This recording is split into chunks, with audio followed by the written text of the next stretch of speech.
Durante la pandemia hemos hablado de los adultos mayores, de los adultos jóvenes, de los riesgos y complicaciones que existen en ellos de contraer el coronavirus. Pero, ¿y las mujeres en embarazo? ¿Cuál es el impacto que existe en ellas de tener la COVID-19? Por eso, desde la ciudad de Pereira, en Colombia, mi invitado es el doctor Jesús Andrés Benavides. Él es especialista en ginecología y obstetricia y especialista en medicina materno-fetal. Doctor, ¿existe un mayor o menor riesgo de contraer la COVID en una mujer en embarazo? Jimena, realmente a día de hoy se conoce que el hecho de que la mujer esté en embarazo no representa un factor de riesgo adicional para que pueda adquirir la COVID-19. En general se considera que la COVID-19 la infección por SARS-CoV-2 que generará la enfermedad que es la COVID-19, el riesgo de llegar a tener la enfermedad es similar para la mujer en embarazo que para las personas como para las mujeres no gestantes o para cualquier otro grupo. ¿Cuáles son esas complicaciones entonces si la mujer contrae la COVID? Si durante el embarazo adquiere la COVID-19, hay varias cosas importantes a tener en cuenta. Dependerá todo de las condiciones con las cuales se esté presentando la mujer. ¿Qué posibilidades tenemos reales de entrar a analizar? En esto es fundamental que se analice cada paciente de una manera individual. No podemos nosotros hablar en términos generales. ¿Por qué razón? Porque de la misma manera como ocurren complicaciones para pacientes obesos, hipertensos, diabéticos, estas mismas enfermedades pueden llegar a tener una frecuencia importante en la población de mujeres en embarazo. Si esta es la posibilidad, pues por supuesto habrán unas posibilidades mayores de que haya una complicación secundaria a la COVID-19 durante el embarazo. El comportamiento de la COVID-19 va a tener más o menos el mismo tipo de comportamiento que para la población general. Es decir, la mayor parte de las mujeres en embarazo van a pasar asintomáticas, va a haber un porcentaje que vayan a tener una forma más agresiva de la enfermedad, unas pocas que puedan llegar a terminar requiriendo una unidad de cuidado intensivo y un porcentaje de un 2% que pudieran llegar a tener también pues de que pudieran llegar a fallecer. Esto es en términos globales. ¿Qué ventaja tenemos con las embarazadas? Que son mujeres, por lo general, jóvenes y que por ese hecho puedan llegar a tener una mejor posibilidad de que vayamos a tener un embarazo sin una tasa de complicaciones tan elevada. Ahora, la COVID-19 sí puede llegar a tener complicaciones para el embarazo. ¿Por qué razón? Durante el embarazo, el crecimiento del útero va a llevar a un desplazamiento del diafragma. El diafragma es el músculo que nos ayuda a respirar, por decirlo de otra manera, y ese desplazamiento del diafragma va a restar, por decirlo de alguna forma, la capacidad ventilatoria que podamos llegar a tener con las embarazadas.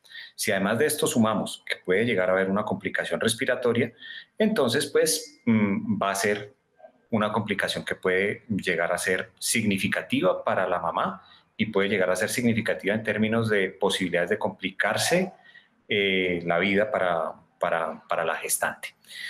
¿Qué otras complicaciones pueden haber derivadas? Todo lo demás que pueda llegar a tener cualquier persona que tenga un COVID-19 complicado, por supuesto. Entonces hemos tenido pacientes, la inmensa mayoría de las gestantes que hemos tenido con COVID-19 que pasan con un COVID asintomático, algunas que sí se nos complican, algunas que llegan a tener requerimiento de una unidad de cuidado intensivo y lastimosamente también han habido pacientes que pueden llegar a fallecer en embarazo por una COVID-19. Es esto en términos generales. Habrán otras complicaciones hacia la parte u otras posibilidades de riesgos también hacia la parte fetal, por supuesto. Exacto, la parte fetal. El bebé, ¿la mamá le transmite el virus al bebé? ¿El virus está en el bebé? Esta pregunta nos la hemos hecho desde que empezamos con esta enfermedad. Lo más importante que tenemos que aprender de la COVID-19 es que es una enfermedad nueva. para nosotros es nueva. ¿Por qué razón? Porque tener un año de una enfermedad o de conocer la enfermedad significa que falta mucho terreno por aprender a conocer. Sabemos nosotros que a día de hoy ya se ha podido identificar por microscopía que el virus se ubica también a nivel de la placenta y que puede llegar a generar daños a nivel de la placenta y que a través de la placenta, por supuesto, puede llegar a haber afectación hacia el bebé. Ese grado de afectación tendremos que requerir muchos más estudios para poder llegar a conocer más adelante qué es lo que está sucediendo. Lo que creo a día de hoy es que toda información que se brinde con respecto a la COVID-19 tiene que tener ante todo un término de prudencia, porque no podemos nosotros aventurarnos a decir que hay hallazgos que sugieran o que enfáticamente vayamos a decir que hay algo atribuible a la COVID-19 sin que tengamos nosotros todavía toda la información necesaria para poder llegar a mencionar. Sí creemos que puede llegar a haber, por supuesto, transmisión hacia el bebé.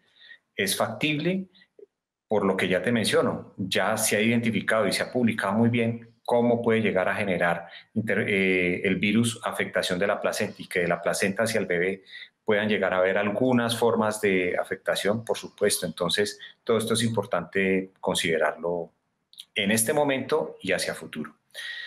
¿Qué hemos visto, por ejemplo? Que durante el trabajo de parto de pacientes con COVID-19 puedan llegar a haber cambios a nivel de la frecuencia cardíaca fetal que se hayan interpretado y que esto obligue, por supuesto, a un nacimiento de alguna forma en especial y que esto puede llegar a verse realmente pues directamente relacionado pues con cambios por la enfermedad. Sí creemos hoy en día que, para tu respuesta, que sí puede llegar a haber afectación del feto secundaria a la COVID-19. Ahora hablemos del parto de una mujer con COVID, de una mujer embarazada con COVID. ¿Es un parto prematuro en la mayoría de los casos o puede llegar a término? Otra vez vamos a individualizarlo. ¿Por qué razón? Porque es diferente el parto de una mujer con COVID-19 que esté asintomática al de la paciente que tenga algunos síntomas, al de la paciente que haya requerido algún tipo de soporte adicional o a la paciente que termine en una unidad de cuidado intensivo. Para todos esos eventos se debe aprender a individualizar. En esto hemos tenido la posibilidad de conocer con información prácticamente en tiempo real en el transcurso de los últimos 10 meses qué ir haciendo. Han habido momentos en donde en el transcurso de los últimos 10 meses hayan salido algunas figuras públicas a decir se necesita la cesárea para el 100% de las mujeres con COVID. Ya se ha desvirtuado eso. ¿Vale? ¿Por qué razón? Bueno, por múltiples razones se ha llegado a considerar que realmente no debería ser una norma el que todas las pacientes deban ser llevadas a cesárea. ¿Qué se tiene que evaluar? Se tiene que evaluar el momento en que se encuentre la enfermedad de la paciente y las condiciones de la paciente. Digamos, una paciente que tenga una COVID-19 no necesariamente va a ser un parto prematuro. Si la paciente con COVID-19 está tolerando la enfermedad y no se genera cambios hacia la salud de la mamá ni hacia la salud del bebé, no tendría por qué precisarse la indicación de que fuera a tener un parto prematuro. Si las condiciones del feto o de la madre por alguna circunstancia nos ayuden a prever que puede ser mejor el nacimiento, sí podríamos indicar un parto prematuro. Ahora, esas condiciones se deben analizar caso por caso, no debe ser una conducta general. Y a esto es al punto en el que hemos llegado, a tener un manejo multidisciplinario en donde convergen varias especialidades: infectología, neumología, medicina interna y por supuesto ginecología obstetricia, y también la parte de neonatología, es decir, los pediatras, para poder nosotros llegar a definir en cada caso específico cómo actuar con cada mujer. Esto es fundamental tenerlo en cuenta. ¿Se debe tener un seguimiento y control estricto del bebé después de nacer? Esa parte ya es pertinencia o competencia, o ese es el resorte de pediatría, en la parte del neonato. Cuando nace el bebé de una mamá que tiene COVID o que haya tenido COVID, por supuesto que requiere la intervención o el análisis minucioso de parte de pediatría para que determinen cuál es la condición de ese momento del bebé y si requiere o no un manejo para ese momento inicial, si va a tener algún problema con respecto a la adaptación, que es un momento importantísimo, la adaptación neonatal, si lo requiere o no lo requiere, dependerá también de las condiciones que hayan habido durante el nacimiento. No es lo mismo una mamá que haya tenido dificultad para respirar o que haya estado con fenómenos de hipoxia, es decir, que haya tenido unas bajas concentraciones de oxígeno. Por supuesto, eso se va a transmitir hacia el bebé y puede llegar el bebé por muchas circunstancias tener requerimientos específicos al momento del nacimiento por parte de pediatría. Pero vuelvo, insisto, estos casos deben ser atendidos necesariamente en un ambiente en donde se cuente con la participación de un pediatra o de un neonatólogo para que le dé el seguimiento. Nosotros, por supuesto, seguiremos la parte materna y muchas veces vemos, por supuesto, también, valga la redundancia, el que durante nuestras salas de pacientes ya puérperas, es decir, que ya hayan tenido sus bebés, el acompañamiento de la mamá con su recién nacido. ¿Qué tan importante es que la mujer con COVID que haya tenido a su bebé siga lactando? Entonces, la recomendación hoy en día con respecto a la lactancia materna, de acuerdo a lo que nos dice la Organización Mundial de la Salud, es que realmente no hay datos muy sólidos que nos lleven a pensar de que haya transmisión del virus activo de la COVID-19 a través de la leche materna. En ese orden de ideas también se menciona que es preferible mantener el amamantamiento, la lactancia materna en pacientes que tengan COVID-19. ¿Qué precauciones tenemos que tener en cuenta? Pues bien, que hayan medidas de protección de la madre que tiene COVID-19, que utilice su mascarilla, que utilice lavado de manos, que haya una muy buena limpieza de sus manos, de la mama también, y que teniendo en cuenta todas estas precauciones se trate de continuar con la lactancia materna. Hoy en día este lineamiento viene en este sentido y no se ha cambiado.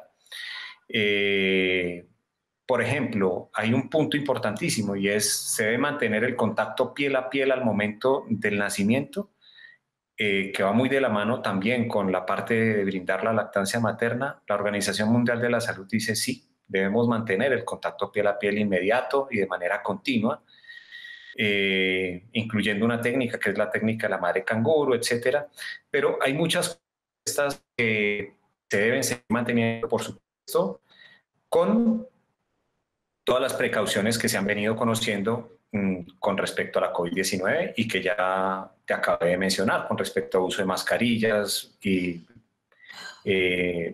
lavado de manos, lavado de los senos, etcétera. Todo esto tenerlo bastante en cuenta.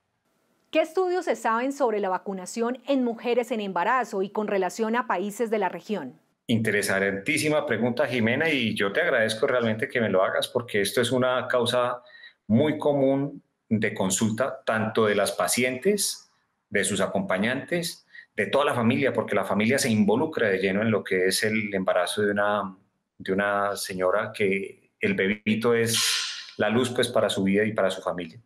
Y también, por supuesto, del grupo de ginecólogos. ¿Qué conocemos nosotros? Los estudios de vacunas no involucraron a pacientes gestantes. El hecho de que no hayan involucrado a pacientes gestantes ha llevado a que algunos organismos nacionales y en algunas partes del mundo hayan normatizado que la vacuna no pueda ser suministrada hacia las mujeres en embarazo. ¿Qué creemos nosotros hoy en día? Hay países como México, por ejemplo, por colocar algo regional que tú me estás mencionando, en donde sabemos que la principal causa de muerte materna a día de hoy es la COVID-19. Si tomamos en cuenta que esa es la principal causa de muerte en algunos países de la región, como México, pensamos nosotros, ¿amerita o no amerita que vacunemos a nuestras gestantes? La respuesta es que, por ejemplo, vuelvo y voy. Hay respuestas del Colegio Americano de Ginecología y Obstetricia, de la Sociedad de Medicina Materno-Fetal de los Estados Unidos, de la Federación Mexicana de Ginecología y Obstetricia, del Colegio Real Británico de Ginecólogos y Obstetras, y así podemos ir hablando de muchos comunicados, en donde nos dicen no debemos ser tan taxativos, tan cortantes con decir que no vayamos a vacunar gestantes. Hoy en día en América Latina tenemos que más del 50% de nuestra población es obesa y nuestras mujeres también están allí. Si tenemos en cuenta que la mujer puede ser obesa en embarazo y además de eso sufrir alguna otra comorbilidad, la pregunta es, ¿no le vamos a permitir que se vacune y prevenir una muerte de esta mamá? Esa es la gran pregunta. Sabemos sí que desde el punto de vista legal habrán algunas interpretaciones que lleven hacia la decisión de no vacunar a la mamá, pero también pensamos que pueden haber múltiples beneficios también para que la mamá pueda recibir la vacuna y que realmente evitar de que vaya a ocurrir un problema mucho más grave pues por no recibirla. Ya hay reportes, por supuesto, que nos hablan de que mujeres que no conocían que estaban en embarazo ya recibieron las 2 dosis y no ha pasado nada. Bueno, podrá llegar a ocurrir casos donde nos digan a tal persona recibió 1 dosis, 2 dosis y ocurrió un evento adverso. Sí, no lo sabemos, no lo sabemos, pero creemos que hay que tener prudencia ante todo con las decisiones que vayamos a tomar y que pueden llegar a haber grupos específicos de mujeres en las que ese análisis de riesgo amerite que sí pudieran llegar a ser candidatas a que se les suministre la vacuna a pesar de estar en embarazo. Igual existe el temor, ¿no?, de una mujer en embarazo de vacunarse contra la COVID, contra el coronavirus. Claro que sí, en esto vamos a ver de todo. Quienes estemos ansiosos por recibir la vacuna, quienes a pesar de estar en primera línea para recibir la vacuna no quieran recibirla, igual va a ocurrir con las embarazadas. Que se les diga, usted tiene obesidad, hipertensión y diabetes y está en embarazo, usted es candidata a recibir la vacuna y no se la quiera colocar. Como la embarazada que no tenga ninguna comorbilidad y quiera recibir la vacuna. Pero no podemos obligar ni a que se la coloquen, ni tampoco podemos decir, creo hoy en día que vayan a ver todas las posibilidades de suministrar la vacuna para todas las personas que quieran vacunarse, lastimosamente. ¿Cuáles son las vacunas entonces y que está comprobado de que se deben colocar entonces una mujer en embarazo? ¿Qué debemos tener en cuenta nosotros con respecto a las vacunas? La gran pregunta que ha habido, por ejemplo, durante estos últimos 10 meses o 11 meses es qué debemos colocar y qué no debemos colocar. Entonces, se ha dicho, por ejemplo, que cuando llega y ocurre un evento conjunto de COVID-19 más influenza, la letalidad es muchísimo más alta a que si solamente fuera influenza o a que si solamente fuera 19. Cuando esto surgió, vino la pregunta, ¿tenemos que vacunarnos contra la influenza? Entonces, quienes no hubieran recibido vacunas para influenza, recibirlas ante la eventualidad de que pudieran llegar a enfermarse por COVID-19. La pregunta vino entonces, ¿debemos vacunar a nuestras embarazadas?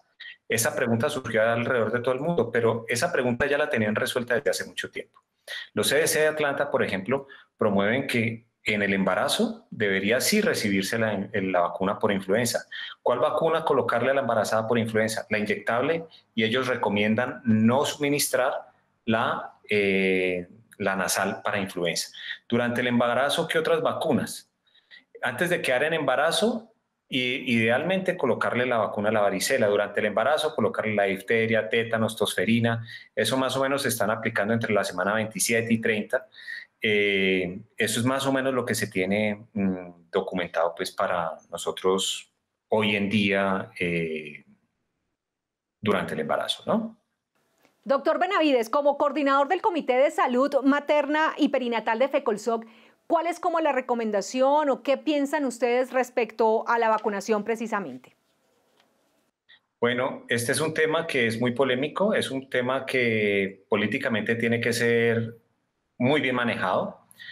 Creemos nosotros que sí pueden llegar a haber algunas pacientes que puedan ser candidatas a la vacuna, que se debe analizar paciente por paciente y que pudiéramos llegar a tener, mediante un análisis de riesgo, la indicación de que algunas pacientes puedan o debieran al menos suministrársele esa posibilidad de recibir la vacuna.